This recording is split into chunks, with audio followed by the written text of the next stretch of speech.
Benget Hasiholan Mare-Mare merupakan salah satu pendaki Gunung Merapi yang berhasil selamat saat erupsi terjadi. Lalu bagaimana kesaksiannya tentang erupsi Gunung Merapi? Saya akan berbincang langsung dengan Benget Hasiholan Mare-Mare. Selamat sore BB. BB, sebelumnya kami turut prihatin atas kejadian yang menimpa Anda dan juga teman-teman Anda BB. Iya, terima kasih Kak. BB, bagaimana ceritanya pada saat kejadian BB? Iya, jadi di tanggal 3 itu dimulai dari tanggal 2, saya sendiri dengan kelompok saya, di mana kami dari mahasiswa pecinta alam Mapala Batara Fakultas Hukum Universitas Riau, di mana kami sedang mengadakan kegiatan pendakian bersama di Gunung Merapi. Nah, jadi kami memulai pendakian di tanggal 2, dan pada tanggal 3 kami melakukan summit ke puncak Gunung Merapi dimulai dari jam 6, dan kami kembali turun ke tenda di pukul 10. Dari pukul 10 sampai pukul 2 itu kami packing dan makan, lalu di pukul 2 kami mulai untuk turun ke bawah. Kami berjalan santai sekitar hampir 1 jam, di mana posisi kami itu sudah di bawah pintu angin. Nah, sekitar jam 3 kurang itu tiba-tiba kami yang terpisah ke dalam 3 kelompok kecil dari anggota 10 orang ini, di mana saya bersama dengan 2 adik saya di kelompok kecil paling depan. Jadi tiba-tiba itu kami mendengar suara seperti petir. Nah, ketika suara petir itu mulai, adik saya ini langsung memberikan responnya dengan mengatakan pada saya, "Bang, ada suara petir."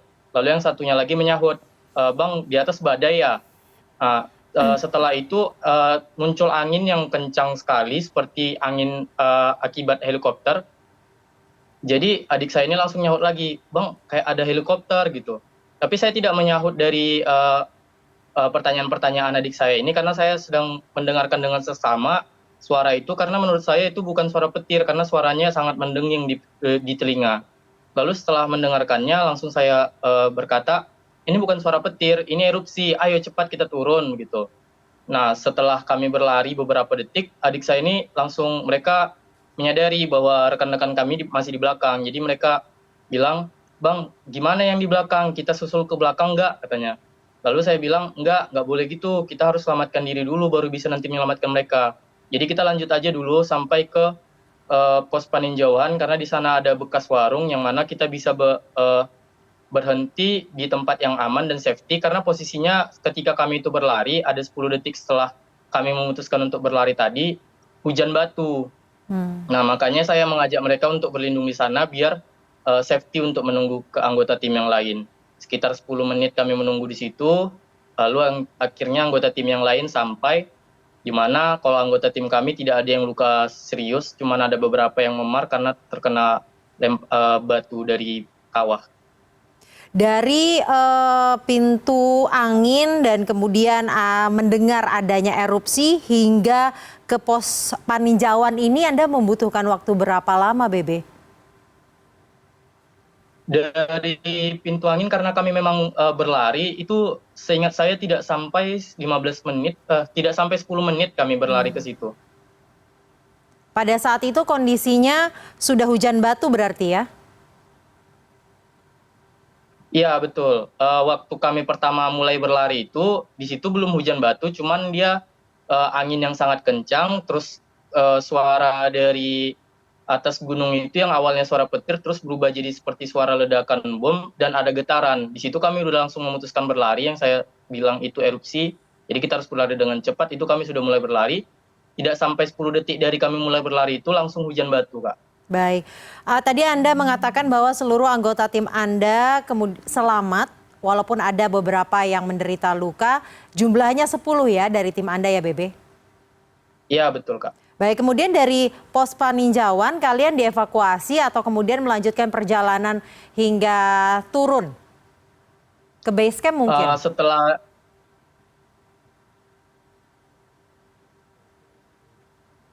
Ya, Bebe? Jadi setelah sampai di pos peninjauan tadi, kami menunggu anggota tim yang di belakang, sekitar 10 menit kami menunggu mereka sampai. Begitu mereka sampai, kami kasih minum dulu, lalu kami langsung melanjutkan perjalanan ke bawah. Dari pos peninjauan itu sampai ke pos BKSDA kami membutuhkan waktu sekitar 1,5 jam, yang mana itu sudah termasuk cepat karena kami hitungannya memang lumayan berlari.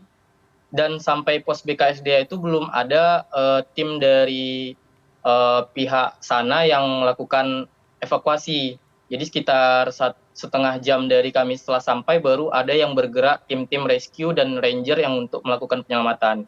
Jadi kalau untuk tim kami sendiri Kak, memang betul-betul melakukan survive mandiri karena belum ada tim penyelamat. Baik, kemudian 1,5 jam turun, kondisinya berarti masih hujan batu. Apakah tim BB sendiri juga sempat mengalami ada turunnya hujan abu, vulkanik dan lain sebagainya selain hujan batu tadi BB selama perjalanan hingga ke BKSDA? Nah, kebetulan memang waktu di jalur itu banyak yang ragu itu erupsi atau tidak buat orang-orang yang baru pertama dan tidak paham ya Kak. Karena memang betul-betul nggak ada abu dan apa kabut asap hasil letusan itu tidak terlihat dari jalur karena jalur itu memang betul-betul vegetasi yang udah rimbun, udah padat. Dan setelah kami dibawa, kami baru bisa melihat ternyata dia memang eh, abu-abu dari kawah itu dia ke arah bukan ke arah jalur. Jadi kami tidak ada sama sekali kena abu dari dalam kawah. Jadi memang betul-betul hanya angin yang sangat kencang, terus hujan batu yang itu cukup menyeramkan karena banyak pohon juga yang bertumbangan karena diterjang sama hujan batu tadi. Berarti hujan abu vulkanik dan juga asap ini memang tidak melewati jalur pendakian yang dilalui oleh BB dan tim ya? Iya betul Kak. Kemudian setelah sampai tadi ke BKSDA, BB mengatakan belum ada tim evakuasi ataupun tim rescue. Apakah memang tim BKSDA ataupun tim rescue juga belum memastikan bahwa itu adalah erupsi atau seperti apa informasi yang BB dan juga tim dapatkan pada saat tiba di BKSDA? Begitu kami sampai, orang-orang sudah ramai berkumpul di pos registrasi tersebut, Kak. Sudah ramai juga orang-orang dari BPBD dan tim SAR. Namun mereka belum melaksanakan, belum naik ke atas, mungkin masih mengumpulkan tim dan yang lain-lain. Jadi mereka sudah, kalau dari yang saya lihat, pastinya sudah memastikan bahwa itu erupsi. Jadi ketika kami sampai itu, mereka langsung membawa untuk duduk, menenangkan, dan juga anggota tim saya ada yang keseleo, itu langsung dipijetin begitu. Kemudian pengalaman tim BB lain, tadi kan hanya bertiga awalnya, kemudian berarti ada 7 orang yang di belakang kelompok kecil BB. Pengalaman mereka seperti apa, kesaksian mereka seperti apa mungkin yang diceritakan kepada BB? Nah, jadi ketika berkumpul itu, teman-teman yang di belakang itu, saudara-saudara yang di belakang juga sempat bilang bahwa ketika hujan batu itu kan posisinya mereka lebih di atas daripada kami. Nah, jadi itu hujan batunya lebih parah. Mereka itu awalnya karena kami posisinya bertiga itu sebagai yang paling senior di tim itu, jadi yang 2 di belakang ini pertama menenangkan adik-adik yang bersama mereka. Nah, namun ketika mereka sudah menyadari itu hujan batu, jadi diinstruksikan untuk lari. Dan ketika lari ini mungkin karena saking paniknya mereka agak mencar. Lalu akhirnya karena melihat kondisi itu berbahaya, saudara saya yang paling senior di situ juga, dia langsung berlari ke depan secepat mungkin untuk mencari sebuah pohon tempat untuk mereka berlindung. Lalu dia menarik semua anggota itu untuk berlindung di bawah pohon tumbang tersebut. Jadi ada mungkin beberapa menit mereka untuk menunggu hujan batu itu biar lebih reda lah, tidak batu-batu yang gede lagi yang jatuh. Baru mereka melanjutkan perjalanan, Kak. Baik, saya mau menarik ke belakang terlebih dahulu karena proses evakuasi hingga ke BKSDA ini sudah dijelaskan bahwa melakukan evakuasi mandiri sesudah sampai di BKSDA kemudian baru dibantu oleh tim. BB dan teman-teman ini melakukan pendakian mulai tanggal 2. Bagaimana cuaca pada saat tanggal 2 itu hingga tanggal 3 sekitar pukul 3 tiba-tiba mendengar petir.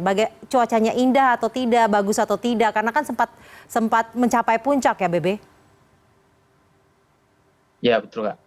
Nah, jadi di tanggal 2 itu kami mulai mendaki itu di sekitar jam harusnya di rencana kami jam 9, tapi jadinya molor sampai ke jam 12. Jadi kami mulai naik dan itu di sekitar warung kedua itu mulai hujan sampai ke warung keempat.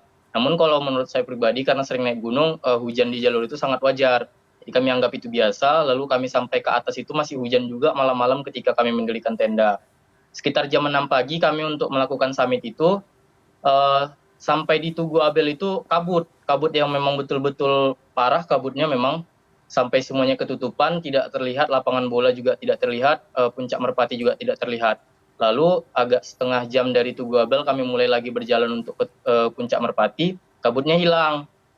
Anggota tim saya sempat berfoto-foto di dekat kawah yang paling dekat ke lapangan, yang mana itu kalau di hari itu kawah itu tidak ada reaksi sama sekali. Kawah yang di sebelahnya itu pada hari itu cukup mengeluarkan banyak asap dibandingkan saya pernah ke Marapi di bulan Juli kemarin, itu tidak sebanyak itu asapnya. Dan juga kawah yang itu agak rewel karena dia agak banyak suara-suara begitu di hari tanggal 3 pagi itu. Jadi kami di sana cukup lama mulai dari jam 7 sampai ke jam 10 karena kami sempat juga turun ke Taman Edelweiss untuk mengambil air. Baik.